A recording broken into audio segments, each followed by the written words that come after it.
হাসান মাহমুদ তাণ্ডবে দিশেহারা ভারতের শক্তিশালী ব্যাটিং লাইন আপ। 4 বছর পর ভারতের মাটিতে টেস্ট খেলতে নেমে প্রথম টেস্টের প্রথম দিনেই শুরুর 1 ঘণ্টা বাংলাদেশকে চালকের আসনে নিয়ে গেলেন পেসার হাসান মাহমুদ। পাকিস্তানের বিপক্ষে সিরিজে যেখানে শেষ করেছিলেন সেখান থেকেই যেন শুরু করলেন হাসান মাহমুদ। কথিত আছে সকাল দেখে বোঝা যায় সারাদিন কেমন কাটবে, এবং সেই কথার সত্যতা মিলল বাংলাদেশ বনাম ভারতের প্রথম টেস্টে প্রথম দিনে। সকালে টাইগার অধিনায়ক টস জিতলেন। 42 বছরে যা হয়নি চেন্নাই মাঠে তাই করে দেখালেন শান্ত।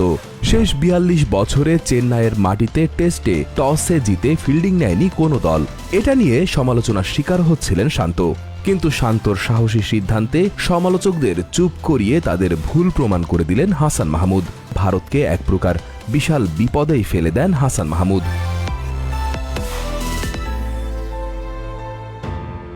শুরুটা রোহিত শর্মাকে দিয়েই।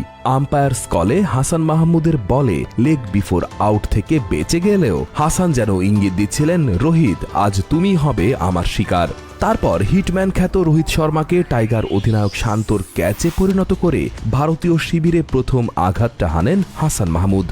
রোহিত শর্মাকে 2 অঙ্কের ঘরে যেতে দেওয়ার আগেই আউট করেন মাত্র 6 রানে। পরে শিকার ধারাবাহিক ব্যাটার শুভমান গিল। লেগ স্ট্যাম্পের অনেক বাইরের বল ফ্লিক করতে গিয়ে ধরা পড়েন উইকেটের পেছনে লিটন দাসের বিশ্বস্ত হাতে। রানের খাতা খোলার আগেই শুভমান গিলকে প্যাভিলিয়নের পথ ধরান লক্ষ্মীপুর এক্সপ্রেস খ্যাত হাসান মাহমুদ। ভারতের সংগ্রহ দাঁড়ায় 28 রানে 2 উইকেট। সে অবস্থায় দলের হাল ধরতে রান মেশিন বিরাট কোহলি ক্রিজে আসলেও তাকেও বেশিক্ষণ টিকতে দেননি হাসান।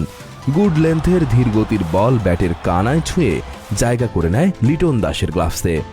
বাংলাদেশের বিপক্ষে আগের সিরিজের মতো এবারও ব্যর্থ বিরাট কোহলি।